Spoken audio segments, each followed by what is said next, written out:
So hello guys, welcome back to our YouTube channel again. तो भाई आज तो मैं इतना परेशान हो गई हूँ, सुबह से मैं इतना परेशान हो गई हूँ ना कि 2 दिन से तो मैं पहले कॉलेज ही नहीं आ रही थी। ये सोच के चल एक क्लास हो रही है, 2 क्लास हो रही है। अभी क्या हो रहा था स्टार्टिंग में हमारे कॉलेज में, जब फर्स्ट ईयर था ना तब पूरी क्लासेस ही क्लासेस थी, पूरे टाइम क्लासेस ही क्लासेस चलती रहती थी। सुबह फर्स्ट ईयर जब था ना तो हमारी क्लासेस होती ही नहीं थी। मतलब फर्स्ट लेक्चर होता था, फर्स्ट लेक्चर हो रहा है, सेकंड हो रहा है, तीसरा हो रहा है, नहीं हो रहा है, इतना ज़्यादा हाइपर नहीं थे सब अपनी क्लासेस वगैरह को लेके। बट भाई जब से ये सेकंड ईयर शुरू हुआ है, yes now I am in second year finally. तो मेरा जब से ये सेकंड ईयर स्टार्ट हुआ है ना भाई, इतना गुस्सा आ रहा है मुझको। मतलब हमारे कॉलेज वालों ने हद कर दी, एक क्लास नहीं छोड़ रही, all classes are happening tomorrow का मैसेज आ जाता है कि हाँ सारी की सारी क्लासेस हैं सुबह। भाई मैं इतना परेशान हो गई हूँ, इतना परेशान हो गई हूँ। सुबह 7 बजे से लेके सुबह 7 बजे उठती हूँ, 7 बजे उठ के कुछ खाती हूँ पीती हूँ नहीं, बट सीधे जाके कॉलेज चली जाती हूँ। और आती कितने बजे हूँ, ऑलमोस्ट 7 बजे या 7:30 बजे तक आ जाती हूँ। तो भाई हमारे कॉलेज वालों ने ये फील्डिंग सेट कर रखी थी हमारी। तो अब ना क्या है कि एक सेमेस्टर पूरा बीतने वाला है, ख़त्म होने वाला है। सेकंड ईयर का सेकंड सेमेस्टर भी ख़त्म होने वाला है। तो अब आदत पड़ गई है इतनी सारी क्लासेस की कि भाई अब आए हैं तो सारी ही क्लासेस लेके जाए। बट आज क्या हो गया, आज है फ्राइडे, और Friday is the baddest day in my life, जिसमें हमें सारा पूरे दिन का काम होता है। और दूसरी बात, मुझे एनजीओ भी जाना पड़ता है, उसमें जाने की वजह से तो मैं बहुत ज़्यादा थक जाती हूँ। तो आज क्या है सीन यहाँ का कॉलेज एलएसआर का कि भाई मैं सुबह आई थी 7 बजे ये सोच के कि आज तो भाई टाइम टेबल में 4 क्लासेस दिख रही है हो, और मैसेज आया हुआ है all classes are happening tomorrow. यहाँ मैं इतनी बेवकूफ़, इतनी मंद बुद्धि हूँ कि मैंने सिर्फ देख लिया कि भाई टाइम टेबल में 4 क्लासेस लिखी है और लिखा है all classes are happening tomorrow. यहाँ पे आके पता चला है कि स्टार्टिंग की क्लास तो हो रही है, बाकी की 2 क्लासेस हमारी नहीं हो रही, दूसरे ट्यूब्स है, दूसरे ग्रुप्स की हो रहे हैं, मेरा ट्यूब नहीं है। तो मेरी दोनों क्लास मिस रह गई, वो तो होएगी ही नहीं। मेरी फर्स्ट क्लासेस मेरी है और ये वाली क्लास कैंसिल हो गई है, जिस क्लास में मैं ये ब्लॉगिंग कर रही हूँ। तो भाई अब मेरे को कम से कम 3 घंटे मेरे को वेट करना पड़ रहा है। मैं आज तो पारुल भी नहीं आई है, वो अपने घर चली गई है राजस्थान। तो क्योंकि वो यहाँ पीजी में रहती है, वो अपने घर राजस्थान जाना पड़ता है उसको मोस्टली अपने परिवार वालों से मिलने, नहीं तो वो अपने परिवार वालों को भूल जाएगी यहाँ पे दिल्ली में रह के। तो भाई ऐसा हुआ मेरे साथ, 3 घंटे मुझे वेट करना है यहाँ पे, घूमना है कॉलेज में पूरा। और उसके बाद 3 घंटे बाद मेरी फ्रेंड, स्कूल की फ्रेंड कशिश आने वाली है, उसको लेकर फिर मैं वो भी, क्योंकि मैंने क्या किया था आपको मैं बता दी थी उसकी इन्फॉर्मेशन सारी, कि आप अगर कॉलेज में पढ़ते हो और एक बहुत ही अच्छे स्टूडेंट रहे हो अपने स्कूल के, और आपको बहुत इंटरेस्ट है कि आपको भी इंटर्नशिप वगैरह करनी है या प्लेसमेंट के लिए अच्छी तैयारी वगैरह करनी है, या प्लेसमेंट चलो बहुत हाई फाई है, इंटर्नशिप अगर आपको करनी है, अगर आपको लाइफ में आगे अच्छी अच्छी जॉब्स वगैरह करनी है, प्राइवेट सेक्टर में आपको आना है, तो आपको प्राइवेट ही नहीं गवर्नमेंट सेक्टर में भी आना है, तो आपको कुछ वर्किंग एक्सपीरियंस चाहिए होता है। तो कॉलेज में आके हम सबसे पहले एनजीओ वगैरह में ही ट्राई करना चाहिए, क्योंकि उससे क्या होता है, हमें वर्किंग एक्सपीरियंस भी मिल जाता है, हम पेड नहीं होते हैं। हमारे एनजीओ में बहुत सारी, जैसे शांति सहयोग एनजीओ में मैं वर्क कर रही हूँ, तो उसमें क्या होता है कि उसमें ब्यूटिशियन की का कोर्स करवाते हैं, हमें नहीं करवाते, हम तो वहाँ पे इंटर्न्स हैं, मतलब वर्किंग लोग हैं, तो हमें तो कोई कुछ नहीं करवाते।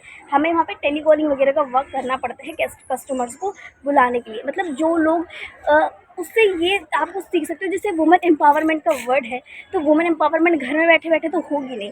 वुमेन एम्पावरमेंट होगी तो आपको वर्क करने जाना पड़ेगा, आपको कुछ आना चाहिए।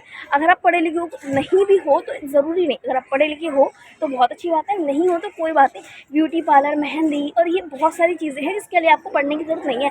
तो हमारा जो एनजीओ है ना, ये शांति सहयोग एनजीओ जिसमें मैं अभी वर्क कर रही हूँ, वो ब्यूटिशियन का कोर्स भी करवाता है। ब्यूटिशियन का कोर्स कम से कम 500 या 400 रुपये, मतलब इतने सस्ते अमाउंट में वो लोग पुअर फैमिलीज़ के बच्चों को, लेडीज़ को, वुमेंस को, गर्ल्स को सिखा देते हैं ब्यूटी पार्लर का पूरा कोर्स, एडवांस और बेसिक सर्टिफिकेट वगैरह भी देते हैं। उसके बाद आपको एक अच्छी खासी जॉब भी काफ़ी हद तक वो लगवा देते हैं। मोस्टली लोग जो अच्छा काम करते हैं ना, उनको तो जॉब लग ही जाती है हमारे एनजीओ से।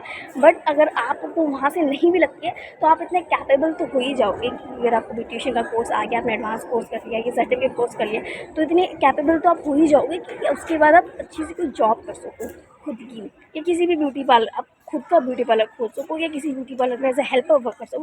तो ऐसा हम बहुत सारी अपॉर्चुनिटीज़ मिल जाती है। साथ ही में वहाँ पे डोमेस्टिक वायलेंस ऑफ वुमेन्स के जो गृह हिंसा जो जिसे कहा जाता है, I don't remember the exactly Hindi word meaning of that word. तो डोमेस्टिक वायलेंस जो होता है उसके ऊपर भी वर्क करते हैं। उसमें हमने अभी स्टार्ट नहीं किया वर्क वगैरह करने, और सर्वे वगैरह भी बहुत होते हैं उसके अंदर। अभी we are starting the whole scenario, अभी हमने स्टार्ट ही किया है, मतलब स्टार्टिंग ही की है। तो अभी इतना हमने ज़्यादा वर्क करना सीखा नहीं है उसमें। तो स्टार्टिंग की छोटी मोटी चीज़ें हैं, बच्चों को, वो फैमिलीज़ के बच्चों को पढ़ाना, उनको ब्यूटिशियन कोर्स वाले जितने भी कस्टमर्स वगैरह, उनको कॉलिंग वगैरह करके उनको अप्रोच करना, उनको ऑफ़र देना कि भाई आओ और सीखो। आप सीखोगे तो आप ही बढ़ोगे। आपकी हम आपको अगर 500 आपका जो ये एनजीओ है, हमारा एनजीओ शांत सहयोग, वो आपको तो 400 500 600 700 में 1000 रुपये मिलकर आपको सिखा रहा है, तो that's not a big deal. आपको सीख के आपकी कितनी अच्छी नौकरी भी लग सकती है। जो वहाँ लोग जॉब कर रहे हैं उनकी कितनी अच्छी नौकरी लगी हुई है। They are not study, they are not educated, मतलब आपको एजुकेटेड होने की भी ज़रूरत नहीं है। तो आज का तो यही है मेरा पूरा सिनेरियो। क्या ही डेली व्लॉग्स बनाऊँ आपको। अगर आपको एलएसआर से रिलेटेड डेली व्लॉग्स चाहिए, मतलब कॉलेज से रिलेटेड डेली व्लॉग्स चाहिए, अगर आप भी बहुत ट्राई कर रहे हैं कि एलएसआर में आना है, कि एलएसआर भाई तब इन्वामेंट मतलब ऐसा इन्वामेंट है कि आपको बहुत कंपैटिबल होना पड़ेगा इसके लिए, बहुत compatible. They are very competitive students, मतलब एलएसआर की जो गर्ल्स हैं, आई डोंट थिंक कि उन कंपटीशन बीट कर पाना बहुत आसान नहीं है। बहुत हाई कंपटीशन, बहुत हाई कंपटीशन। तो आपको, आप भी अगर एम करते हो अपने बचपन से यस कि भाई मुझे भी एलएसआर वगैरह जैसे कॉलेज में, दिल्ली यूनिवर्सिटी कॉलेज में आना है, तो आप मेरे साथ बने रहिए, सब्सक्राइब कर दीजिए चैनल आज। और आपको मैं एनजीओ के बारे में और जानकारी आगे दूंगी, कैसे कैसे आपको एनएसएस का फॉर्म वगैरह भरना है, और कैसे कैसे आप आ सकते हो एनएसएस के द्वारा थ्रू आप आ सकते हो एनजीओ वगैरह में वर्क कर सकते हो, डायरेक्टली भी वर्क कर सकते हो। आज मैं आपको ना डायरेक्टली वर्किंग का ही एक एक्सपीरियंस देने वाली हूँ। कशिश गुप्ता, आपको पता ही होगा, वो मेरी फ्रेंड है। तो वो दूसरे कॉलेज से है, मैं दूसरे कॉलेज से, हमारा एक कॉलेज में नहीं हुआ था, सो सैड।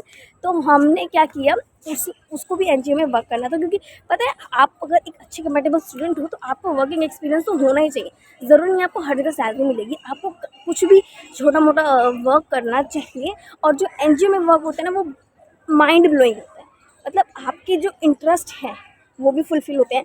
एनजीओ में आपको सिर्फ एक तरफ नहीं काम करवाते हैं, आपको तो एक तरफ नहीं काम करना पड़ता, 10 लोगों के साथ काम करना पड़ता है। दैट्स लाइक हमारे एनजीओ का क्या है, डेंटल क्लिनिक है। आप डेंटल क्लिनिक में डॉक्टर को रिपोर्ट्स बनवाने में, उनको कंसल्ट करने में भी हेल्प कर सकते हो। ब्यूटिशियन का, अगर आपको ब्यूटिशियन का बहुत इंटरेस्ट है तो आप उनको कॉलर वगैरह करके, ऑफर वगैरह दे के कस्टमर हैंडल्स कर सकते हो। दूसरा, आपको बच्चों में बहुत इंटरेस्ट है तो बच्चों को पढ़ा सकते हो।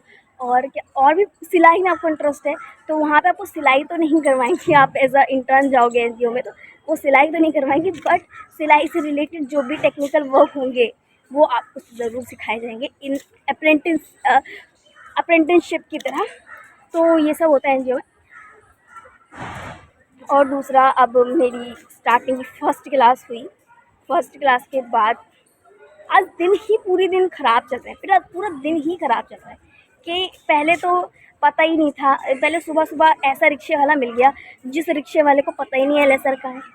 अब वो बोल रहा है 30 50 उसको समझ ही नहीं आया। मेरा दिमाग ख़राब हो गया, मैं पहले बैठ गई, उसके बाद उसको समझ नहीं आया। उसने इतना घुमाया, एक ही क्लास थी उसमें भी मैं लेट हो जाती, तो मेरे को बहुत दुख होता कि मैं अपना मनी एंड टाइम वेस्ट करके आई हूँ और वो क्लास भी मिस हो गई। तो वो एक ही क्लास मैंने ज्वाइन करी, उसके बाद भाई अटेंड करी, उसके बाद तो सारी क्लासेस का सब मिस आउट ही हो गया।